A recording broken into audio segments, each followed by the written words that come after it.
It's 6:30 a.m. It's Wednesday morning, and we're here for round 26, buy, hold, sell, NRL Fantasy. One of the last videos of the year for the fantasy side of things. And I just want to say it's been an absolute pleasure hanging out with you guys every week, talking NRL Fantasy, seeing your successes in your league. Some of you guys have mentioned this year's your first year or your first year really getting good at the game. So it's been awesome being a part of that journey for you. And pleasure hanging out. Now, looking forward, Biz and I are going to be online next week as well. We're going to do a bit of a summary of the year. So things like top 10 cash cows, top 10 buys of the year. Guys, looking ahead to 2024 as well. Bergs and I will be doing a lot of finals content too. So looking at that final series and also the Pacific Championships video coming up soon as well. So looking at how those pools work and what we're going to see at the end of the year in terms of international rugby league. Now, excuse the dressing gown. Like I said, before work, it's a different time to be recording, but we're going to jump right into it. So for round 26, it's grand final time. It's a week where there's a lot of injuries and a lot of guys missing due to that South bye as well. We had Tedesco get concussed. We had whispers about Corey Horsburgh. There's a few other things floating around. I'm keen to address all those things today. The first one here, we're going to go through the list ranked by popularity. And Hopgood's the first one I wanted to talk about here. Now, for Jermaine Hopgood, there was a lot of talk about him going into the back row last week. Is he going to keep performing as an edge back rower?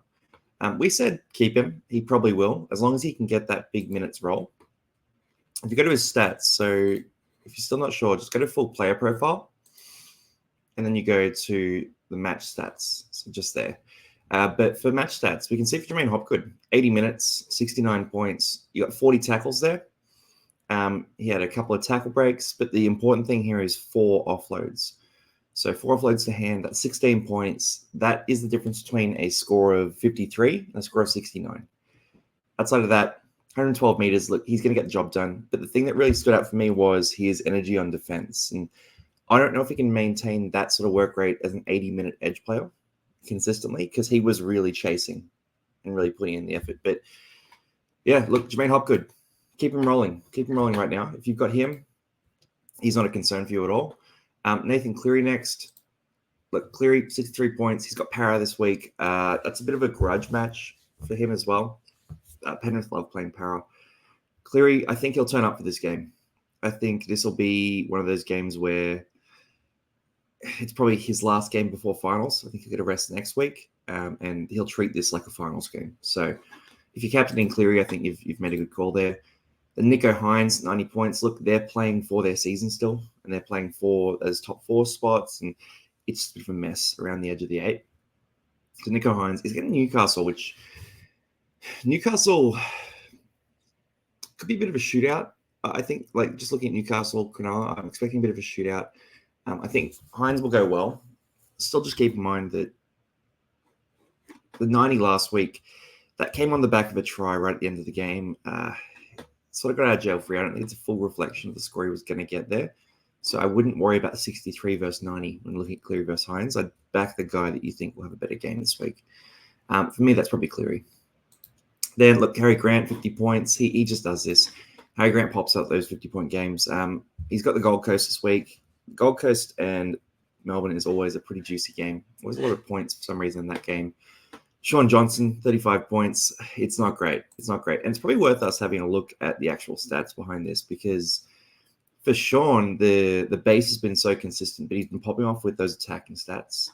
So, if there's a game where he doesn't have those attacking stats, then that's where we start to see a bit of vulnerability. So for Sean, you got a few attacking stats. You got try assist and the field goal as well.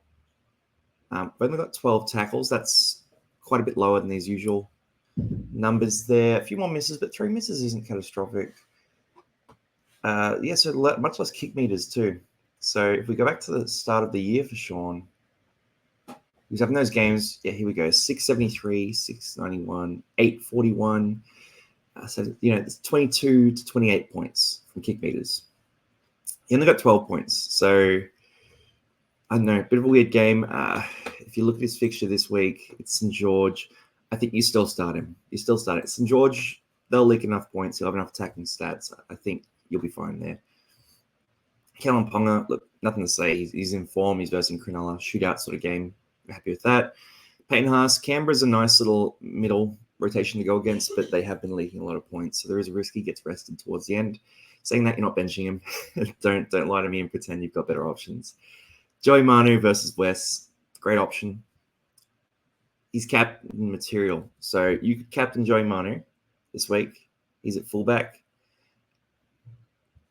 I don't mind that. Actually, I may even do that. But yeah, look, Joey Manu at fullback versus the Tigers. Yeah, that's an option there. It's not as safe as Cleary or Hines, but if you're looking for something crazy, maybe you're a team that, you've only got 15 or 16 players this week and you're in a head-to-head grand final. That's the time where you might take that risk. Or you're someone who's trying to push up the ranks and just sticking with the status quo isn't going to work for you. Joe Manu could be that guy. He could go 100 plus in this game. So yeah, no, I don't mind that. And we did see Tedesco go well last week. These guys are a bit outdated. Cam Murray's out in the bye. I'm going to keep scrolling through. Paddy Carrigan is there. I don't know how many people really have Carrigan. Fafita, he got back into the winner's circle with a try. Look, the Melbourne game isn't a bad fixture. They've had some very high-scoring games against Melbourne before. So, again, I'm pretty happy with Fafita. I've got a draft league where I'll be captaining Fafita, but it's because I don't have Joey Manu or Hines or Cleary. My opponent's got Hines, though, so that'll be tricky. Isaiah Yeo, as long as he plays, he's that guy. He's going to get a whole game of rest in round 27, I predict. But for this week, keep him in. And for next week, if he gets a start, keep him in. Troll's got the bye, and he's also got that suspension coming up, so that's a mess for him. Ben Trbojevic, he gets another start. He's just sort of teased as though he's going to be the big cash cow for a lot of the year. And then I'm going to skip back to the top because we've gotten sort of out of the guys who are actually our most owned guys. A lot of these guys are ones who are most owned at the start of the year. So let's go next to the averages.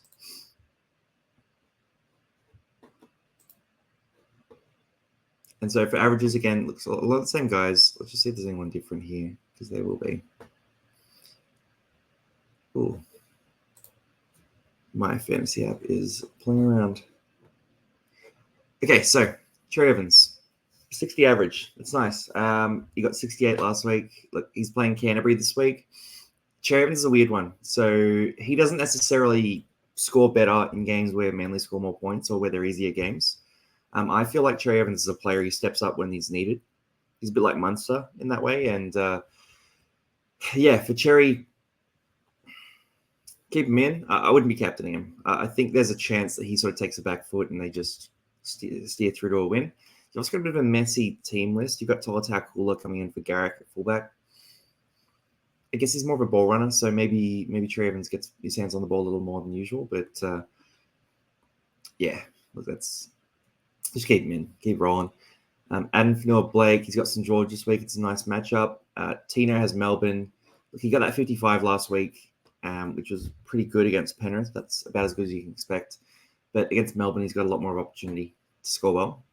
You can captain him if you wanted to. I'm not as high on him as I am some of the other options that we talked about, but he's a bit of a goer. Corey Horsburgh, there was talk about that head knock and whether he'd play.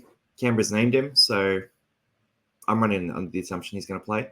I also don't have enough players. I've got the bare 17, so I don't have enough players to be picky with this right now. Nat Butcher, another 68. He's got Tigers this week. He's a mid and an edge. Oof, you could do worse. You could do worse than Nat Butcher. That's all I'm going to say. I mean, Gus Crichton is on the bench, but he's not threatening edge minutes. So, and Saul Wong's probably the guy who falls off anyway. Joey Tarpanay, yeah, look, he's going to have big games here and there. He's a talented player. Not it for fantasy. Dylan Brown, 77 points. He's got Penrith this week. He has the bye next week, so you're not doing that. Cam Munster, he had one of those games where he sat back and kind of watched it happen. Maybe a bit distracted by the off-field stuff as well. But look, if you got him, he's got the Gold Coast this week. It's normally a high-performing game, so you keep him in the starting side. Dane Gagai is one that I might be buying this week. I've got Ruben Garrick and someone else who's hurt too. So I need a wing fullback or a center wing. And Tedesco. I've got Garrick and Tedesco. So I'm thinking Gagai might be the option that I take.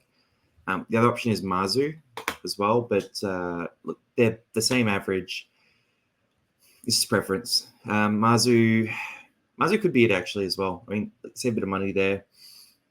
It's a bit more try scoring reliant, but they've got Cronulla and I think they've got St. George the final round. So again, can't go wrong with either of these guys. I don't mind them as an injection. Cronulla's going to be a shootout there.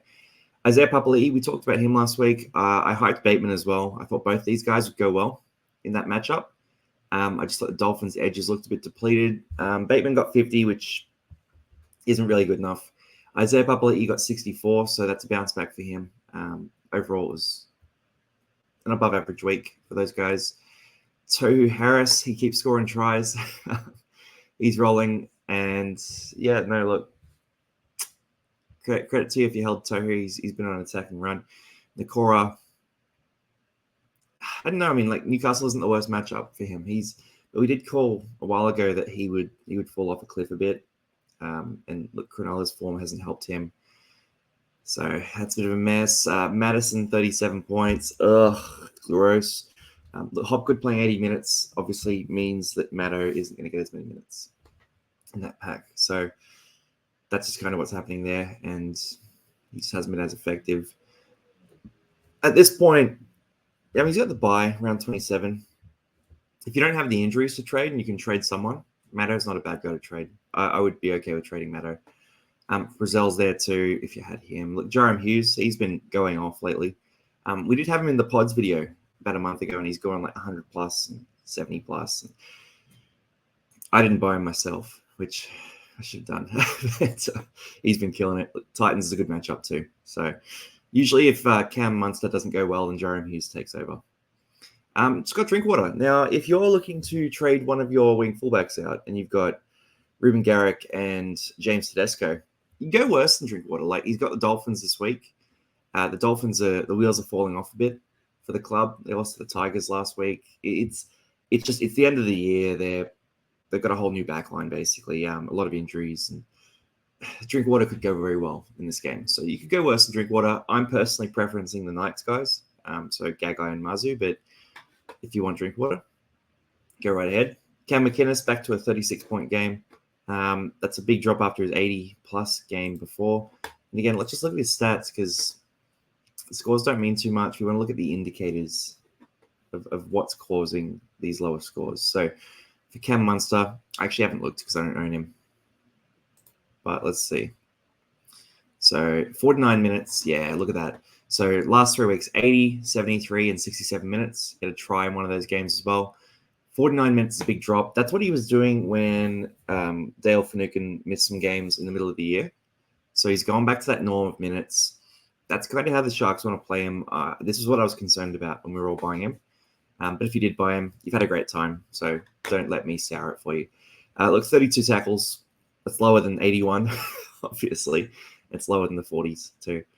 And then quite a few more missed tackles, which is a bit weird to see. I guess it's a pretty good pack in North Queensland. Meters are fine. Just didn't have any of those extras in terms of offloads and that kind of thing. So, yeah, for Cam McInnes, you're probably going to hold on. But, yeah, that was always a risk with him. Sorensen's out this week. So that means that Hosking comes in.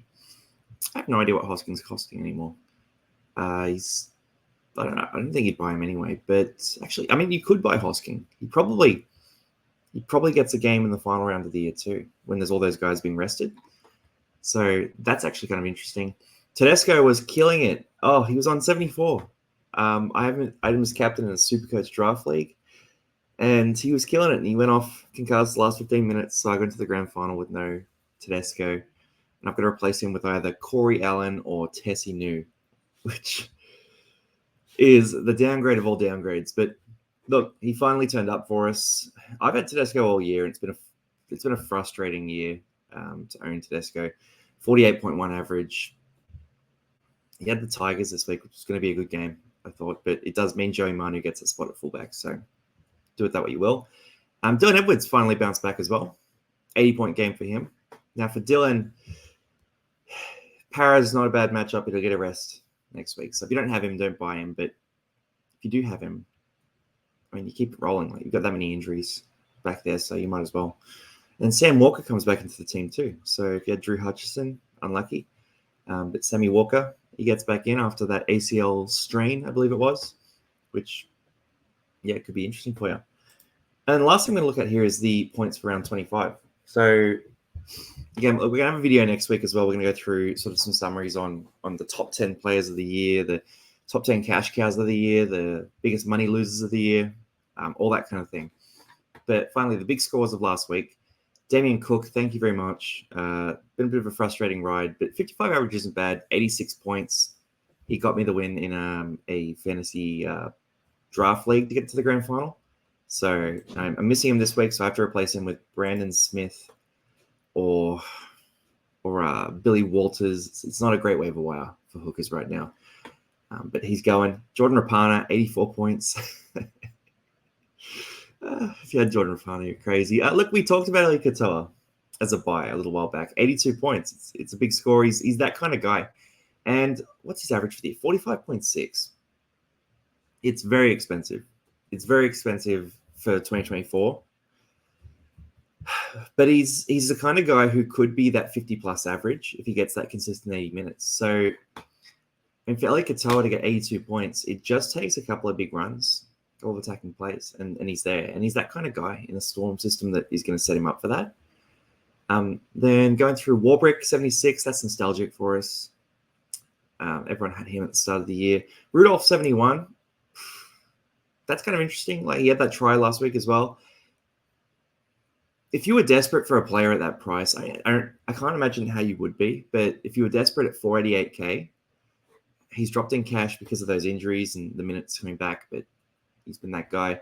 Simpkin, couldn't you have scored 71 when we all owned you, mate? That's disappointing now to see. Watane Lesniak, 69 points. He's scoring a lot of tries right now. He's going to do it again this week against St. George. If you needed a guy at that price, I don't love it, but there's a case for him that you could make. He probably scores a few tries this week. Twirl up and down. Twirl's that guy where if he got the minutes consistently, he'd be a fantasy weapon. Ewan Aitken, 66. He played on the edge last week. He's playing on the bench this week. So don't fall into that trap. He was a 1-week rental last week. I had him in a draft league, and I have to drop him now, which is devastating. Sully, we popped him up a while ago, and he scored a bunch of tries. Para is an easy matchup for wingers because for some reason Para doesn't defend the wings. He got the Tigers this week as well, so could be good. But Joey Manu at fullback is more of a ball runner than a ball passer. Then like Peachy's interesting. He's got Para this week too, and again, Para's edge defense. I'm really low on Parramatta right now as a Para fan because they've just not turned up at all down the stretch here. So Peachy could go off. And then, I mean, like outside of that, look, there's a few other guys that have been talked about through the year. Hazleton, Edwards, guys like Sipley, for example. Paulie on NRL.com, he was talking about Sipley off air. That's a 57-point game. That's really strong. And Tomoko, 55. But yeah, look, Billy Burns, 55. I thought that might have been a bit higher. And Blake Laurie, we talked about him a while back, 54 points as well. He's going to be so consistent with that DeBellin. But look, that's buy, hold, sell for this week. In terms of who you should target, we talked about some of those captain options. Really just be looking at those matchups. So those guys we talk about as captains or big scorers, they're the ones to target. On the sells, Ruben Garrett could be back around 27, but he almost certainly won't be. Your South players will be back around 27. And guys with head knocks like Tedesco, he should be back around 27, but it's not a guarantee. It's 50-50. So if you're going to be selling one of those guys, I'm probably going to sell Garrick myself just because that back injury and where Manly is sitting on the ladder, I just don't think there's really much room for him to play much more footy this year. So Garrick's my sell, but you could also move on probably Tedesco. He's got that Souths game around 27, and he's had so many concussions that there's a good chance he gets rested that game too. Anyway, best of luck with your finals. It's been a pleasure working with you guys this year. And I'll see you guys next week for our end of season wrap up with Biz on the call as well.